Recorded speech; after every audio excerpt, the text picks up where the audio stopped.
So I just got out here to the farm, and I've been thinking about a bunch of things.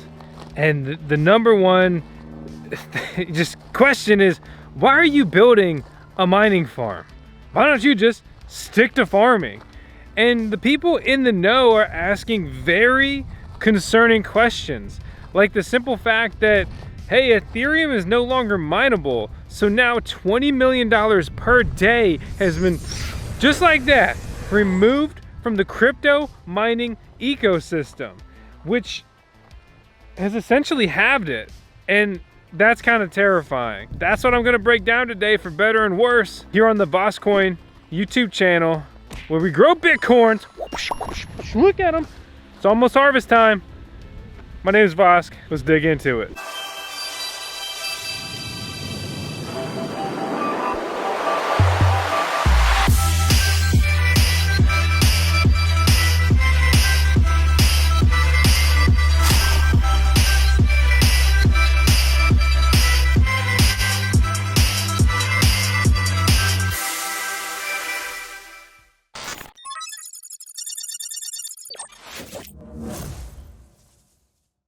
There are basically two types of miners.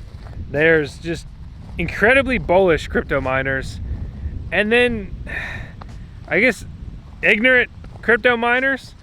And I mean on a large scale, like when it comes to industrial mining farms. Basically what that means is there's people that have a bunch of money, deploy it via crypto mining, and they're just kind of here to reap the rewards. Then there's people who are like, I will never stop mining. I am a miner. We will mine till these miners no longer work. And look, mining's really cool, right? You got these little robotic employees working for you 24/7, 365, earning passive income. That's cool, that's exciting. That's what, enthralled me and has had me mining crypto full time for over half a decade. But, the ecosystem of cryptocurrency, and especially mining, has changed a lot over the last few years. And we don't really get any new exciting mineable coins. And even the other altcoins other than Bitcoin, right, that have kind of popped up over the last couple years that have been more interesting and gotten more mining support, most of those coins are still several years old. And there's so much just targeted hate against crypto miners. They're like, yeah, they're destroying the world. Yeah, look at all the energy they use. Well, hey, proof of stake is pretty centralized, and it's not all that energy efficient either. So, there's pros and cons to both, but my thing here is true decentralization and making cryptocurrencies anti-fragile. You don't do that by putting all of the crypto servers over at DigitalOcean's hosting service and OVH and wherever else you've been checking out lately to get some VPSs. But I'll be honest, I've hit a couple snags that has delayed my mining farm deployment to the point where I had enough Ethereum miners to mine a couple $100 a day from Ethereum ASIC miners and graphics cards, to the point now that opportunity is come and gone. And now all I have is some e-waste. I have some expensive, overpriced, Ethereum classic miners. Then like the Bitmain Antminer E9, for example. Nice, once again, way to scam us all, Bitmain. That thing was pulling $50 a day, and people who got it did not make $50 a day for more than a month. Most of them only saw it for a couple days, if you were lucky, a couple weeks. Then you literally went from mining $50 a day to making 50 cents a day, and that is the impact that Ethereum had on any of the miners that could mine it. So a lot of people underestimated this. The problem that I have with this is the underestimation and then just simple overbuilding of other mining farms, right? So they have a bunch of graphics cards and they've got a great electricity rate. So now they're gonna mine just these little, remnants of coins, and they're probably gonna spec mine. They're gonna mine them, hodl them, hope this thing pumps, and then hopefully have a big payday. And the other thing is, a lot of people made a lot of money with cryptocurrency over the last couple years. And what a fun way to bankroll that right into crypto mining rigs, and then just continue to produce cryptocurrency, essentially, hopefully forever, right? So we've just seen so much expansion in hash rate. Also, mining farms lag behind the price. So if we hit an all-time high, we're probably going to hit an all-time high in mining hash rate 6 months later, a year later. Even though Bitcoin can't even maintain a price over $20,000 lately, mining hash rate for Bitcoin has hit a new all-time high. To be honest, the hash rate is exceeding my expectations. I'm like kind of truly wondering, why are you guys so bullish? Is this, like, I'm bullish. I'm stupid bullish long term. But where the hell did all these other guys come from? This has resulted in so much more competition mining, while I have a mining shed that sits here stagnant, not getting it done. I also have another building that's basically prefabbed, a pre-built mining container, if you will, right? That I'm hoping to finally receive soon. And that'll help, but I've got a lot of gear sitting here, and I'm just like, we're just sitting here waiting on a deer? Because I didn't bring any beer, man. I'm joking, but I'm kind of serious. Not about the beer and deer, but I'm stressed out with the fact that snag after hurdle after snag. It's just, I'm astonished how many other people are buying more rigs and turning them on. Also, another thing to keep in mind is there's a new generation of Bitcoin miners hitting that are more efficient. And that means Bitmain is going to make as many of those and sell as many of those as they can. And they're not the only ones with a more efficient miner, like MicroBT and their What's miner with the What's, why did we name it this?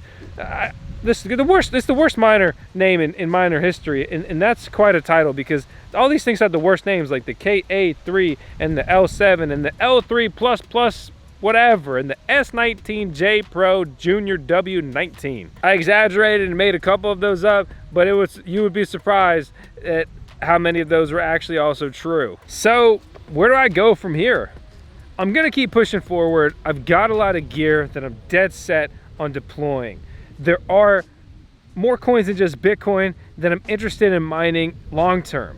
And I want to get the gear deployed, but I'll be honest, like I'm constricting a little bit. I'm slowing down a little bit. I'm personally very burnt out from just the last few years of, pushing forward on the crypto YouTube channel VoskCoin, pushing forward on the mining farm build, and, building our own home was, super fortunate to be able to do that, right?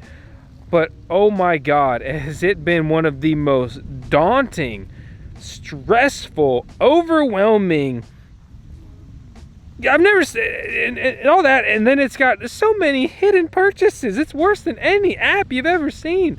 The micro purchase will nickel and dime you into the grave, revive you, beat the crap out of you, put you back in, and then bring you back again to make sure you pay your bills. And you're just like, oh, I'm just glad we were able to lock our interest rate, because normally you can't do that with a construction loan. So with the way things have been going, that's really been our saving grace. So basically, I'm just gonna keep pushing forward. I understand the concerns, I see them, I agree with them, and honestly, I'm a little nervous, I'm a little scared, I'm a little stressed out.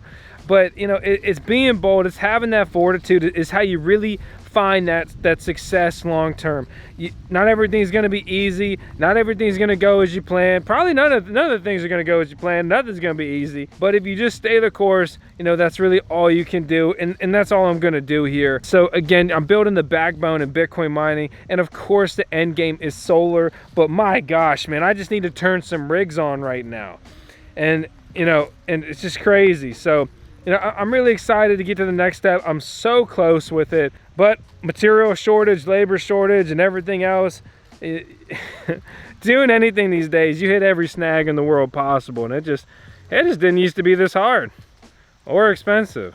So I do what I can and I push forward. As far as like the crypto trading side, I'm being very cautious on that side as well, because I can't afford to blow myself up with a bad move, a bad trade, a bad position when I'm, to be honest, kind of overextended on these other fronts. And things, the conditions just have not been that great lately. I mean, you look around and you're like, wow, maybe I just want to sit in stable coins and earn like 7% and chill for a little bit and wait for that big buy opportunity on a lot of these coins. Obviously, you can look at leverage trading. Obviously, you can go and try to short things. But the second you think you know everything about the market and which way it's going to move, you will be humbled real quick. Or maybe you're the master trader and that won't happen. If that's the case, then let me and the boys know we're supposed to be trading. Jump in the VoskCoin Discord server, create a thread on VoskCoin Talk, the best forum in the world.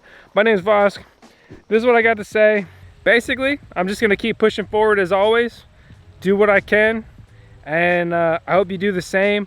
I know a lot of people are just discouraged with cryptocurrency, the state of affairs with the world right now. I get it. I'm in the same boat with you. We live in the same world. So, hey, we bunker down, we push forward, and that's it. And, you know, the best financial move I've ever made is not quitting cryptocurrency.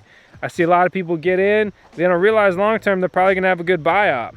You gotta remove the emotions and just kind of, you know, stay the course.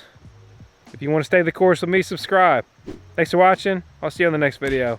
Oh, you thought I forgot. I never forget. 10 seconds of Tails, the beautiful Tails. She is our dog who's really cute, and that's why I don't sing. All right, you know, you get it. You got things you're talented at and things you're not, and you don't have to rub it in the comments. Jeez. All right, see you later. Hope you're great at singing.